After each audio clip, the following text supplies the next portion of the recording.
E aí, pessoal? Oiê! Vamos entrar, gente? Chega mais. Vamos conversar sobre um assunto muito polêmico, mas muito importante para o nosso meio, para quem trabalha com reabilitação, para quem trabalha com pacientes neurológicos, para quem confecciona órtese, né? É sempre um assunto muito controverso, tanto na prática quanto na ciência. A ortesização de pacientes neurológicos ainda não tem um consenso científico, as pesquisas ainda são muito, tem número pequeno de pessoas, não tem uma medição certa de espasticidade, de amplitude de movimento, não, as pesquisas ainda não entraram em consenso entre ortetizar ou não um paciente neurológico. Olá, Camila!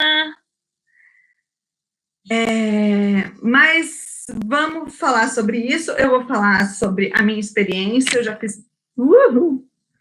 Desculpa.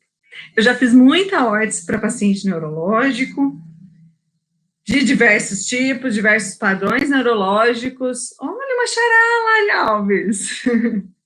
E eu vou contar um pouquinho da experiência e vamos discutir isso. Tanto é que eu quero muito uma troca de vocês, principalmente para quem trabalha com paciente neurológico, para quem convive com um paciente, trata um paciente e usa desse recurso para aumentar a amplitude de movimento, para seja com o objetivo de aumentar a amplitude de movimento, diminuir a espasticidade funcional. As órteses para pacientes neurológicos têm vários objetivos, e a prescrição delas depende justamente de para qual objetivo você quer.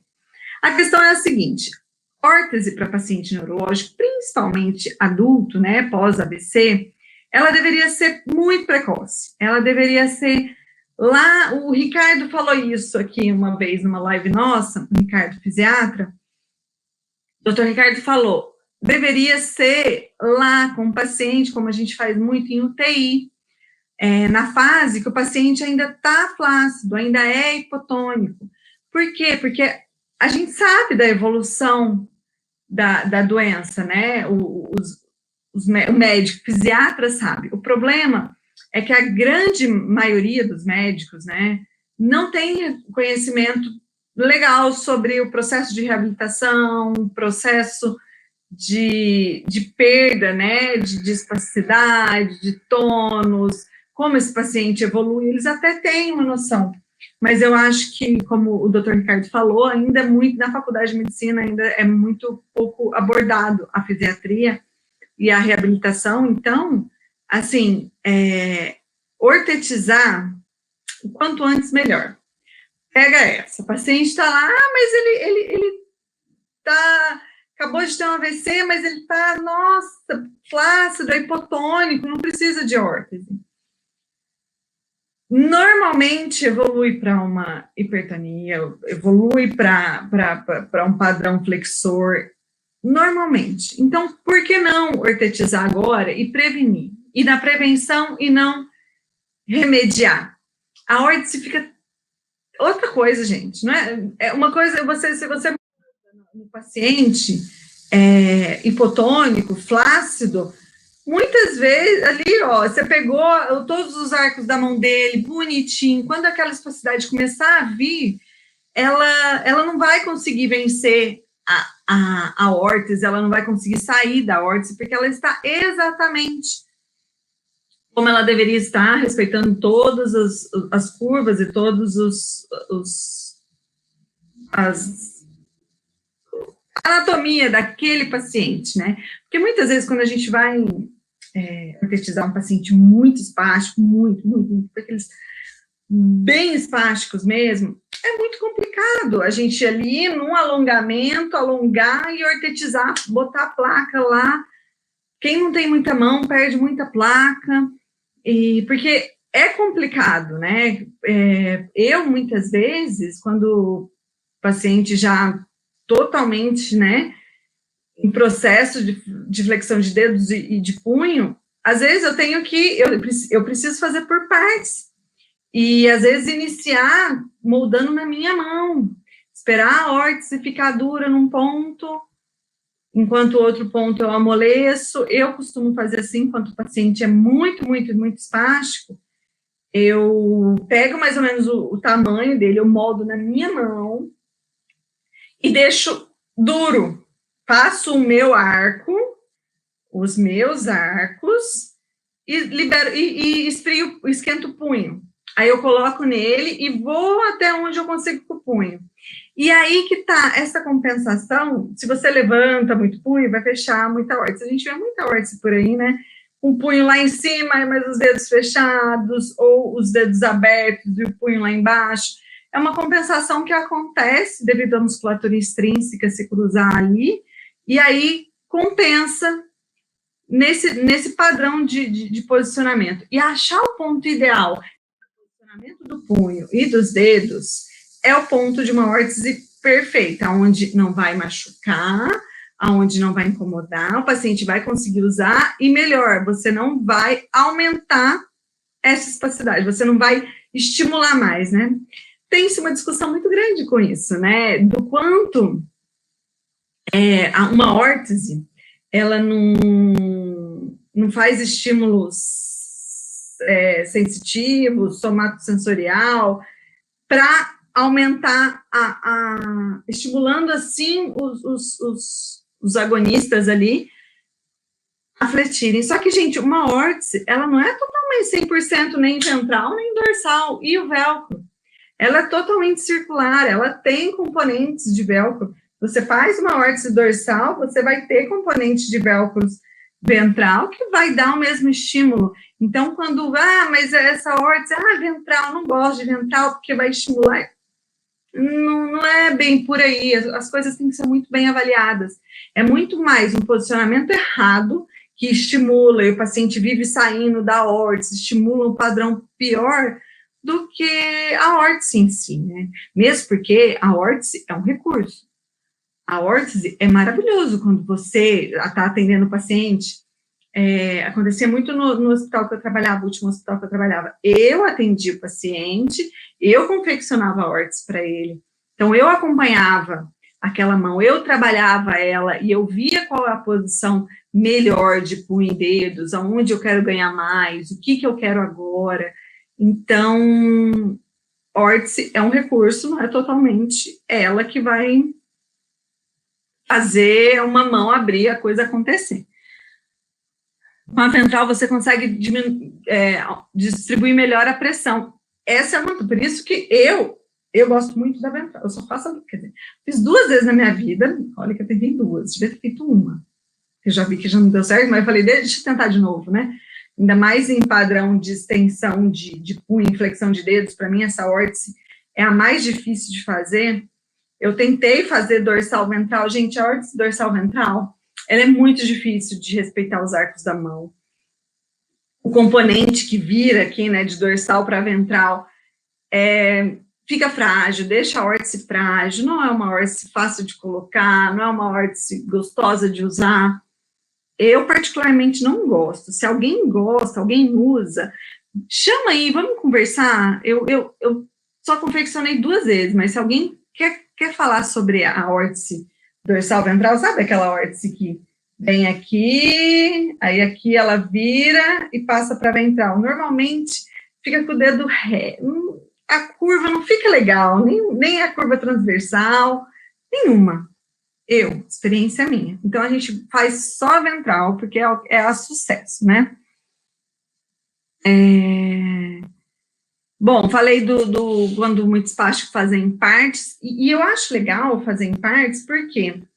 Porque você pega, tem muito terapeuta, né, que fala, fiz uma órtese, paciente super, super espástica, a órtese ficou perfeita. O paciente, com certeza, fez numa mão perfeita para usar ali, mais ou menos, aquele arco, mas não é o do paciente. Eu gosto de fazer por partes, porque faz o paciente. É mais difícil, corre muito risco de ficar marcas, principalmente aqui na região palmar, na órtese, porque eu faço o punho, fiz o punho, eu faço os dedos, Tem gente que faz o polegar, não sei se é a V que faz o polegar primeiro, depois os dedos. Eu prefiro fazer os dedos. Fiz o punho, posicionei o punho. Então, depois eu venho amoleço só os dedos. Aí tá mole aqui, posiciono o punho e faço a posição dos dedos ideal para aquele paciente. Depois eu vou molhando a placa somente aqui na região do polegar e faço o polegar. É super complicado. As primeiras ficaram horríveis. Fica com a marca aqui do polegar, que eu faço primeiro o antebraço e o punho. Aí depois você faz os dedos, não faz? O polegar e depois os dedos, não é, Vê? Eu faço o polegar por último, que eu acho mais difícil de posicionar. Então, quando está tudo posicionado, é onde eu consigo chegar onde eu quero com o polegar, para manter a posição funcional. E aí, essa órtese, ela tem que estar, além de uma distribuição certa, além de uma avaliação correta de qual a posição vai ter menos pressão, qual a posição o paciente vai brigar menos para tirar, ela tem que estar com os velcros perfeitamente posicionados no lugar. Senão não faz sentido biomecânico, não faz sentido nenhum biomecânico você fazer uma órtese e colocar velcro de qualquer jeito. Eu tive muita dificuldade lá, eu sou do interior de Minas, e lá, às vezes, eu faço órtese lá.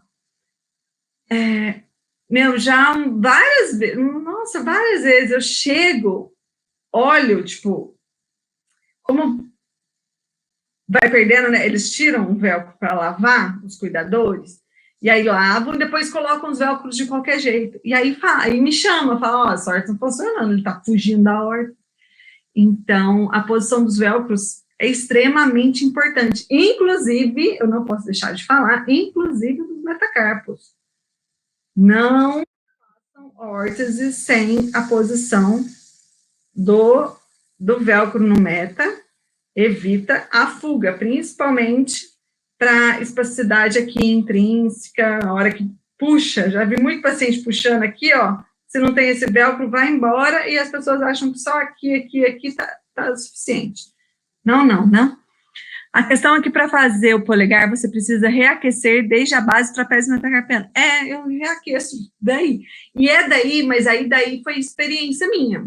Foi muito treino, foi muito acerto, foi muito soprador, foi muito conserto, porque realmente tem que molhar tudo aqui para você conseguir fazer o giro na placa, né? E aí fazer o giro numa placa com metade dela fria e metade dela quente, realmente pode dar um rebuliço ali e ficar horrível. Então, às vezes pode ser melhor começar a fazer aqui o polegar, depois os dedos aqui. Eu prefiro fazer o polegar por último, porque eu acho posicionamento polegar dificílimo de fazer, eu acho importantíssimo para uma boa distribuição e evitar a fuga da órtese ou o aumento da espasticidade ali, né, o estímulo, né? Mas sem respeitar o alongamento do paciente. Tem essa, né, Má? Muito criança, principalmente, várias, né?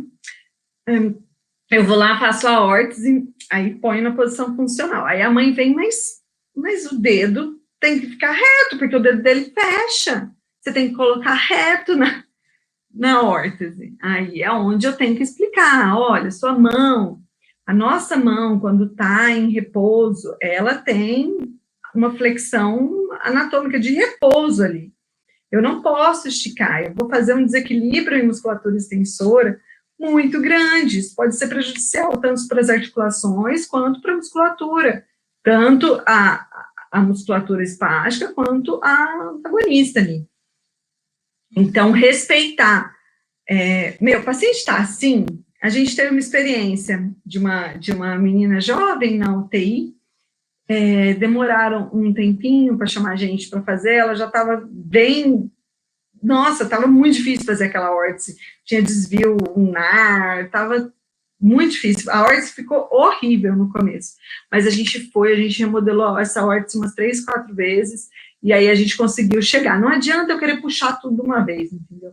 Não, mas na fisioterapia, ele alonga, ele consegue abrir tudo. Gente, outra coisa, órtese é um posicionamento de longa duração. A pessoa vai ficar muito tempo ali com ela esticada. Imagina você chegar no seu limite de alongamento e ficar ali 2 horas, no seu limite de alongamento mesmo. Ninguém aguenta, o paciente não vai conseguir usar essa órtese nunca. Vai fazer abdução palmar. A questão do polegar, né? É super difícil fazer abdução palmar. Por isso que eu deixo por último, porque é muito difícil chegar ali, né? Então, eu falei da posição dos velcros, a necessidade ou não de forração. A forração para órtese de posicionamento em paciente espástico, eu acho assim, tem que ser muito bem pensada, muito bem prescrita. Por quê? Ao meu ponto de vista, uma órtese que precisa de forração, porque tá pegando, tem um ponto de pressão ali, para mim é erro de confecção.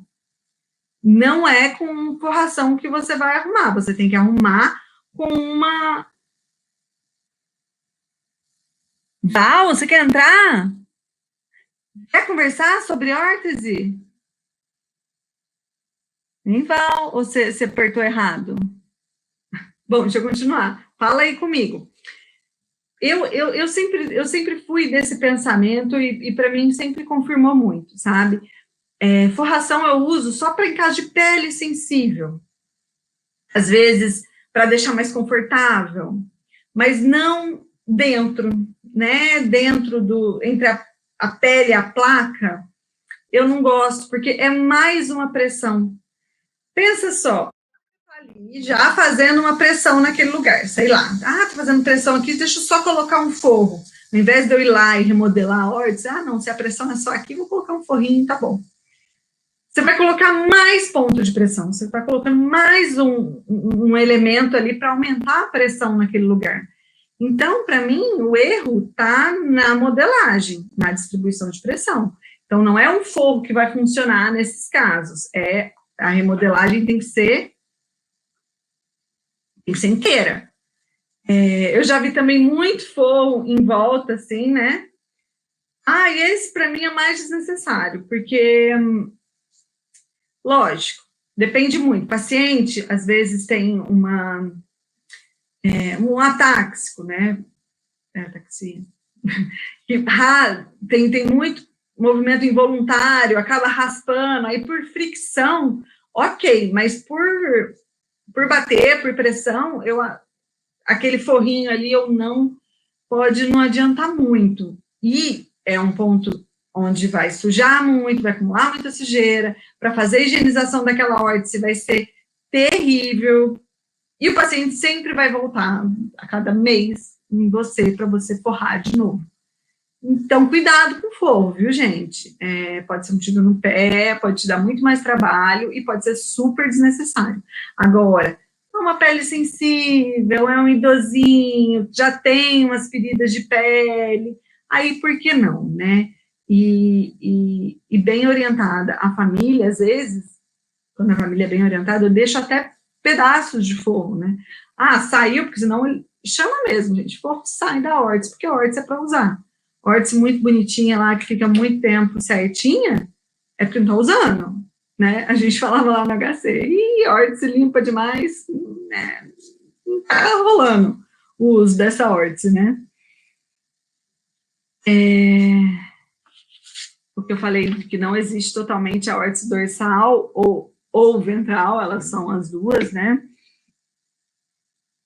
A importância da reabilitação continuada. É isso. A gente está lá, posicionei aí, oriento o paciente a fazer o quê? A dormir com a órtese, normalmente, e usar de 2 em 2 horas com, 2 horas sem. Esse é o clássico. Mas depende, né, gente? Depende muito, e principalmente da reabilitação. Como é um recurso, a gente precisa aprender a usar como recurso.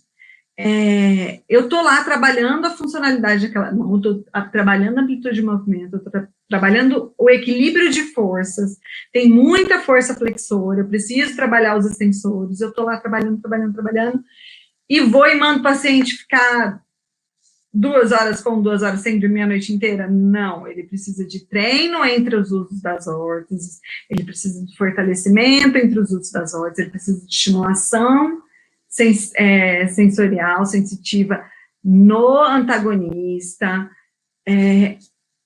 a órtese faz parte do treino. Aí, no final da estimulação em casa, do alongamento em casa, ele põe a órtese, mantém ela ali pelas 2 horas, depois retira e faz de novo.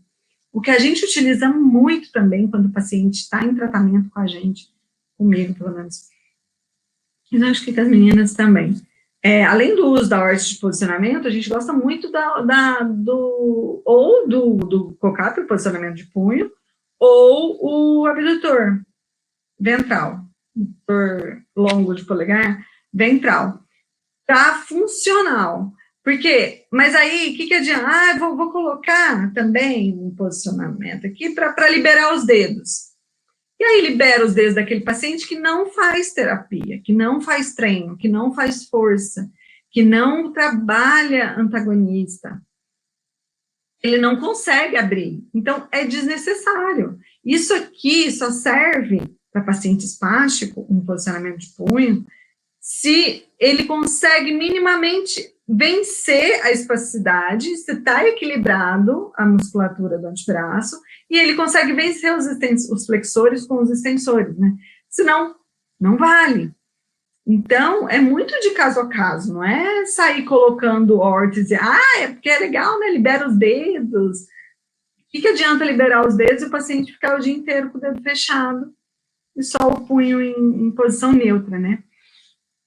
Dormir e cada 2 horas é um protocolo? Tem algum artigo, livro que fala sobre isso? Poderia me indicar? Olha, não tem artigo, não é protocolo, é uma orientação. Mentira, eu já li em algum lugar. Onde foi? Foi Skirven? Alguém me ajuda? Que indica, tem um livro que indica o uso da órtese, mas é o que eu te falei, a pesquisa científica para uso de órtese para paciente espástico é muito controversa, não existe um protocolo igual na ortopedia, né, porque a neuro é muito variável, a neuro varia muito, né, um paciente com a mesma lesão parecidíssima tem sequelas diferentes, tem um andamento na reabilitação diferente, tem resultados diferentes, então depende. Dormir com a... Não entendi, põe aí. Mas, dormir, ela perguntou, dormir com a órtese e usar de 2 em 2 horas. É porque a gente, normalmente, é essa orientação, né? Só que assim, acabei de fazer a órtese, eu não vou mandar o paciente dormir aquela noite com aquela órtese. Jamais. Sim, ele só vai dormir, depende, mas normalmente ele só vai dormir 3, 4 dias depois do uso diurno daquela órtese, do uso controlado. A gente tem que, por que eu falei que é um recurso? Porque tem que ser acompanhado, entendeu? Essa questão do 2 horas com 2 horas sem, também depende. A gente usa muito para os pacientes que a gente está em acompanhamento. A gente sabe quando está naquelas 2 horas sem, não está simplesmente fazendo nada, entendeu?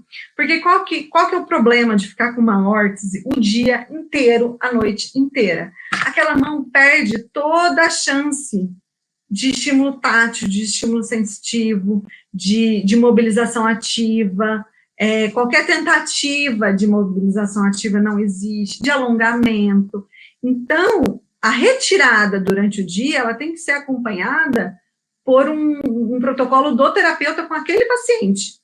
Qual que é a estratégia que aquele terapeuta quer, qual o objetivo que o terapeuta quer, e aí que entra a orientação de uso dessa órtese ou não.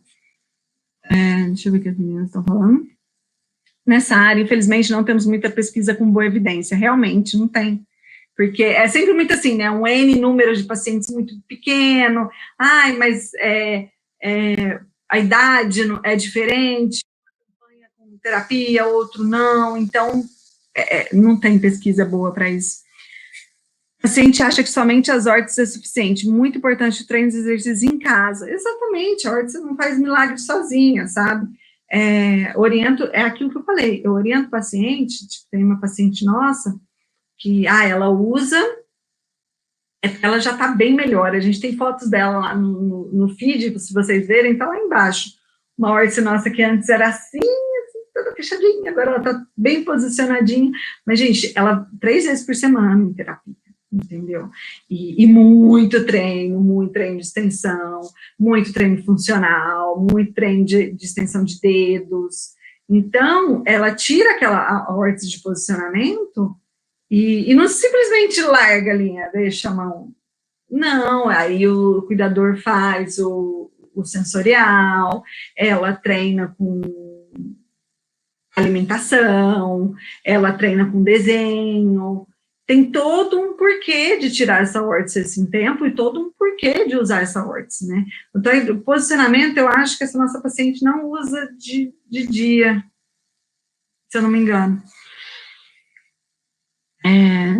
A Ludmila que perguntou. O quê?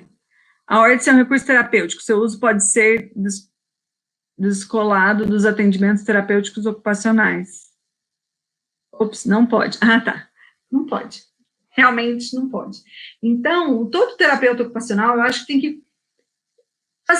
se você é um TO, que atende neuro, e não sabe fazer órtese, você minimamente tem que saber se o seu paciente, se você indica uma órtese para aquele seu paciente, você tem que saber por que você está indicando aquela órtese. É para manter a amplitude de movimento, não deixar piorar. Ok, ele vai manter aquela amplitude de movimento, e aí, vai ficar o dia inteiro com aquela órtese? Você quer uma funcionalidade para aquela mão? Então, como que você vai orientar o uso dessa órtese, né? Como você vai fazer o uso dessa órtese? A noite inteira, normalmente a noite inteira é bacana, porque é um momento que o paciente está relaxado e não existe perda de estímulo tátil, sensorial, nem treino de função. Então, a noite é onde o posicionamento fica para não deixar piorar. Aí está mais para o objetivo de manutenção da amplitude de movimento. Não, mas eu não quero só manter a amplitude de movimento, eu quero ganhar função naquela mão. Tá, então quais exercícios você está orientando ou fazendo em terapia para que melhore o equilíbrio de forças ali naquela mão? Então, qual que é a medida certa para se usar aquela órtese se você não perder esse treino? Não deixar muito tempo parado, enfraquecido, em terapia você vai lá, fortalece os extensores, deixa a paciente 2 dias seguidos com a órtese o dia inteiro. Não faz sentido, né? Dormir com a órtese somente se durante o sono ele mantém hipertonia, se não, se ele relaxar completamente e manter a mão aberta, não precisa, bem colocado, vê? É que normalmente eles mantêm, né? Bom, pelo menos na minha experiência. Mas tem muito, principalmente criança, né? Criança, a mãe fala, à noite ele relaxa, abre a mão. Então, usa a órtese, né? Um peso, um calor ali que não tem necessidade.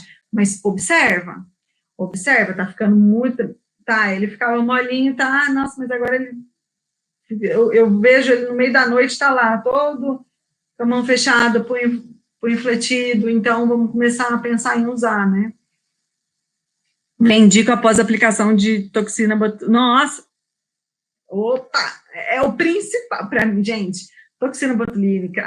Quando o paciente que tem indicação, que está em reabilitação, vai lá e faz. Nossa Senhora! Adoro quando o médico fala, tá aquele pau aí no alongamento e na ortetização. É maravilhoso, porque você consegue uma amplitude de movimento muito bacana para aquela órtese, e consegue trabalhar os antagonistas. A chance, depois de uma toxina botulínica, de você conseguir um equilíbrio de musculatura bacana para aquele membro superior, é muito grande. Então, fica a dica aí, porque a gente tem muito paciente que faz toxina botulínica e é como se não tivesse feito nada. Tipo, a reabilitação continua com os mesmos objetivos. Cara, eu acho que se você está trabalhando com um paciente neurológico e ele aplica toxina botulínica, pelo menos uns 3 a 6 meses aí, vamos foca de verdade nesse membro superior, sabe? Tipo, esquece um pouco os outros, aproveita essa toxina botulínica, trabalha essa mão, para quando a espasticidade voltar, ela está mais equilibrada e o paciente consegue vencer sozinho aquela espasticidade, né? Vocês utilizam bandagem junto com órtese? Bandagem ou kinesiotape, né? A gente utiliza. As meninas também, mas aqui eu tô falando por mim, eu utilizo bastante, eu gosto muito da bandagem, mas é isso, não adianta eu colocar a bandagem, mandar o paciente, aí eu faço a terapia, pá, tá ótimo, põe a bandagem, o paciente responde com a bandagem, ele tem uma resposta legal com a bandagem, aí eu ponho a órtese, mando para casa e falo, fico o dia inteiro, a noite inteira com essa órtese. Então, para que a bandagem tá ali, né? Então, é isso. Qual que é o objetivo, qual a sua orientação, qual é o treino que esse paciente faz em casa e por que o uso dessa bandagem, né? Tipo, eu gosto muito da bandagem quando a gente usa só o posicionamento de punho, né? Que ela dá ali uma estimulada para a extensão de dedos, ajuda muito a propriocepção para trabalhar funcionalmente aquela mão. Então, eu gosto do kinésio para paciente neurológico lá. Camila, eu gosto. Quando o paciente não tem alergia a kinésio. Ai, tem esse problema, né? Nossa, quando o paciente fala que tem alergia a kinésio, dá uma tristeza, porque, gente, kinésio funciona. Funciona muito, por experiência própria. Bom, e aí, então, você tem que pensar, será que essa órtese está aumentando a resposta somatosensorial e piora da espasticidade? Que é a questão do apoio, né? Se essa órtese está aumentando ou não. Para mim, eu acho que a órtese só aumenta a resposta somatosensorial ali, da espasticidade, quando ela não está bem posicionada. Quando a distribuição de força está errada, quando a força, sei lá, distal, aqui está muito grande, o paciente está brigando com a órtese o tempo inteiro, então essa briga com a órtese acaba aumentando essa espasticidade, aumentando essa força, e aí cai tudo por água abaixo. Então, por isso, vai de cada paciente neurológico, não existe protocolo, é observação, cada um vai de um jeito. Tem umas criancinhas minhas que têm alergia, daí não tem jeito, é terrível, né? Não tem jeito mesmo. Bom, e os objetivos da órtese, eu listei aqui alguns, né, que é a prevenção de deformidade, a facilitação do movimento, né, você posiciona por um tempo a órtese durante o dia, por exemplo, está lá numa posição neutra, você deixa por um tempo, a hora que tira, o paciente faz exercício, isso já ajuda a facilitar muito do que ele ter que vencer uma grande amplitude de movimento ali, com a espasticidade junto, né? Não sei se eu me fiz entender. Aprimoramento da função e a diminuição da dor, né, gente? Imagina ali, a musculatura brigando com você, fechando sua mão, fechando seu punho, isso dói. Então, ter um momento para relaxar, para alongar esse membro é muito importante. Vocês já colocaram uma órtese feita para vocês? De posicionamento de punho dedos, é uma delícia. Relaxa, muscular órtese correta, tá?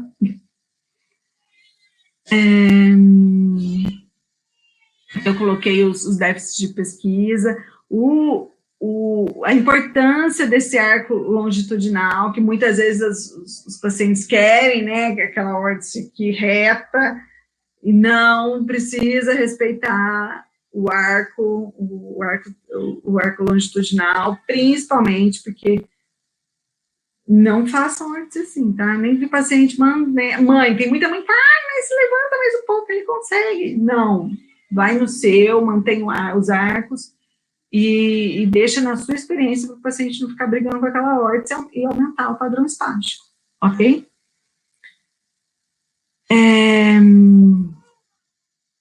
A cadeia compensatória de eventos, já falei dessa, né, que quando o cuidado, a órtese, gente, ela tem que ser muito bem distribuída, ela tem que ser, não pode ser rasa, não pode ser curta, ela tem que ser muito bem distribuída para evitar essa compensação, né? O paciente está com muita flexão de punho, aí você vai lá, estica os dedos aqui. Aí você quer ir aumentar os dedos, só que não, ele vai dobrar. Então, cuidado, às vezes deixar o punho não totalmente neutro para você conseguir ganhar um pouquinho aqui, deixa ele um pouco dobrado, ganha um pouquinho de dedo, vai ganhando aos poucos. O termoplástico de baixa temperatura está aí para isso, para a gente ir remodelando e ganhando amplitude, né? Para facilitar a higienização de mãos muito fechadas, pois ao ganhar ADM facilita a higiene. Ó, belo objetivo. E tem muito, né? Eu lembro que eu trabalhei em um hospital onde tinha pacientes com paralisia cerebral de criança e idoso, assim, e a maioria das órteses era para esse objetivo, né? A gente não conseguia reabilitar todos. Então, tinha muitos que vão fazer a órtese só para manter minimamente uma amplitude de movimento, para ter uma higienização bacana ali. Porque chega nos pontos que dá dó de manter a mão muito fechada, e a sujeira e os fungos é muito perigoso. Bom, é isso. Quanto maior a área de contato da órtese, mais resistente, mais confortável ela vai ser. Então, cuidado com essas órteses muito pequenininhas, ou ela tem que estar bem distribuída. Os braços estão tão gordos. Ele ocupa a tela inteira. Não muito rasinha, as pré-fabricadas são super rasas, elas têm uma fita que não segura nada, então mantenha o conforto, quanto mais área de contato, mais confortável vai ser para o paciente usar, né? Bom, eu acho que eu falei tudo que eu tinha anotado aqui. Alguém quer falar mais alguma coisa, contar uma experiência? Evoluem com fungos e feridas. Sim, ferida por causa da unha, imagina só um fechado, só unha crescendo ali dentro. Aí forma ferida junto com fungo, aí entra bactéria. Gente, é perigosíssimo, entendeu? Então, esse objetivo de manter a higienização, mínima higienização, é super importante. Alguém quer falar? Alguém tem experiência com a órtese dorsal ventral? Diferente da minha, que não é muito boa com ela, e quer compartilhar aqui com a gente? Alguém?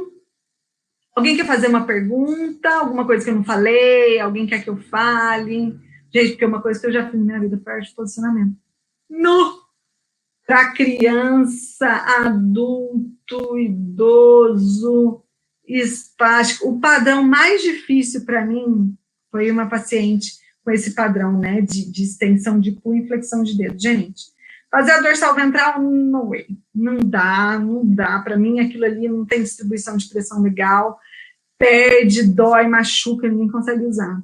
Mas e para fazer um bom posicionamento ali? Ela teve que ser muito funda, assim, mas não a ponto de fazer ponte, claro, mas bastante funda. Eu tive que pegar muita área de contato com a pele, principalmente também dos velcros, principalmente do metacarpo, para manter aquele punho mais para baixo e conseguir uma extensão de dedos. Para mim foi a mais difícil que eu já fiz. E até hoje, ela vem de Manaus, e a gente sempre tem que modelar aquela órtese que a bichinha não é fácil. É o carro-chefe de todo o TO.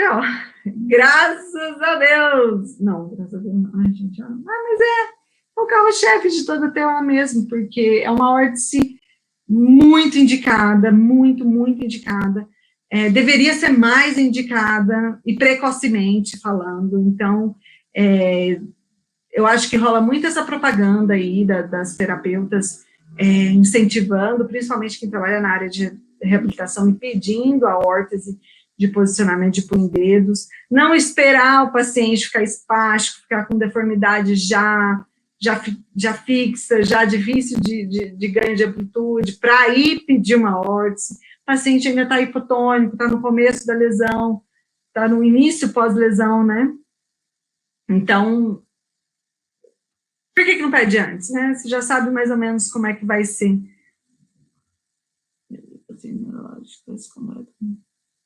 Olha, tem alguém. Oi, Josué, aqui no YouTube. ele sempre o manejo com o paciente neurológico é completo, tem que ter um manejo completo, não é só a órtese, né? E é bom, né? Ai, gente, eu gosto muito de trabalhar com paciente neurológico, principalmente focando em mão, né, que é a minha especialidade, e porque a gente vê resultados incríveis quando tudo, né, tudo funciona. Funciona a orientação com os cuidadores, orientação de posicionamento, orientação de exercícios, manejo em terapia, dá certo, o resultado é visível. Acho que o maior desafio são as mãos com contraturas estruturadas, que temos muita dificuldade em posicionar os velcros do punho sem que ela fique rasa, exato. Então, a sua prática é o modelo ventral. Para minha prática, o ventral total. Nem me arrisco mais a fazer dorsal ventral, porque para mim dá na mesma, em termos dessa resposta somatosensorial. A ventral é muito mais confortável, ela não tem aquele ponto, biomecanicamente ela fica muito frágil ali, porque não distribui os pontos de força bem na órtese inteira, né? Então a virada dela ali fica super frágil, mesmo que dobre, ela fica fácil de quebrar, facinha, e o paciente briga muito com aquela órtese. Eu vejo uma briga com o intrínseco ali, ó. Eu não gosto. Se alguém gosta aí, me dá um oi, mas a ventral para mim é campeã. Mas é uma ventral bem feita, sabe, gente? Não adianta ser uma ventral posicionada de qualquer jeito, posicionada numa mão boa, e aí vai tentar colocar a mão do paciente, forçar a velcro para aquela mão encaixar naquela... Não, é moldada na mão daquele paciente, mesmo que espástico, mesmo que difícil, é por partes, vai com soprador, mas respeite aquela mão, aquela anatomia, aqueles arcos e aquele equilíbrio de força daquele paciente individualizado. Daí o molde tem que ser um pouco diferente do que... Acho que é maior... Ah, tá. Dorsal ventral quebra no encaixe. É, verdade. É isso aí. Bom, gente, acho que é isso. Se eu não falei alguma coisa que alguém quer discutir, lá no site tem um artigo bem legal que a gente escreveu, lá no site da amato.com.br, tem um artigo bem legal que a gente escreveu lá sobre ortetizar ou não pacientes neurológicos, vai lá dar uma olhadinha. Quem tem alguma dúvida, quem tem alguma sugestão, fala aí pra gente. Para não ficar raso, devemos aumentar a área do punho. A dorsal ventral, você diz? Né? Tem que aumentar aqui, aí ela vai ficar super... Ela é super difícil de distribuir a pressão ali. Porque aí, se você coloca... Se aumenta... aqui que você está falando, se aumenta ela aqui, ó, porque aqui ela tem que começar a afinar para ela voltar. Aí, a pressão aqui ainda vai ser muito forte, porque ela vai ficar mais fina aqui na hora da virada, né? Acho que é isso que você está falando? Ah, não, a ventral mesmo. Ah, sim, pelo amor de Deus, órtese rasa não. Rasa não, no meinho do braço, né? E sem ponte, sem ser muito comprida para fazer a ponte. Quando o punho está muito fletido. Ah, sim, é um perigo, né? Quando o punho está muito fletido, dela ficar um pouco rasa aqui, né? Porque a gente tem que dobrar um pouco a órtese. E dobrar o termoplástico, gente, dependendo dele, por exemplo, a Eco, a Easyform, elas são mais difíceis de abraçar a dobra, né? Por isso que a gente gosta muito de fazer, principalmente de pé, com aquaplast, né? Elas distribuem melhor a placa inteira numa dobra. Essas outras não, elas já são difíceis na dobra, ela pode ficar mais rasa mesmo, e aí a briga ali vai ser grande porque não está distribuído. Se ela não está pegando toda a área, mesmo que fletido, punho fletido, se a órtese não pega aqui, se ela pula isso aqui, ó, aqui já não tem distribuição de pressão, aqui é onde foge, é onde fica raso, é onde acontece a briga e a fuga. Então, esse contato, essa distribuição de pressão tem que acontecer e a gente tem que ficar atento a isso. No Mãos à Órtice, a gente dá a dica, né, fala muito. Na semana terapeuta de mão cheia. Posso falar? Não sei se eu posso falar. Mas gente, tem que distribuir pressão no punho, cuidado. Órtice para paciente espástico tem que ter muito cuidado. Pois a tendência é sair da órtice, é isso que eu tô falando, a tendência é fugir daqui, né? Se está aqui, ó, a fuga aqui acontece muito, então a pressão aqui, ó, tem que ser bem distribuída, ele tem que estar bem abraçado para ficar confortável e o velcro aqui, ó, segurar bonitinho. Pode falar! Em abril, fica de olho aí, galera. Semana terapeuta de mão cheia. Se você está afim de ser terapeuta de mão cheia, para quem perdeu, teve muita gente que perdeu, e aí a gente está dando uma nova oportunidade de ver. Tem muito conteúdo bacana ali sobre confecção de órteses, sobre ganhar dinheiro com isso, e como se tornar um terapeuta de mão cheia, um terapeuta completo, um terapeuta que utiliza desse recurso da melhor maneira possível, que é incrível e traz muitos resultados. A semana está aí, em maio, 11? Maio.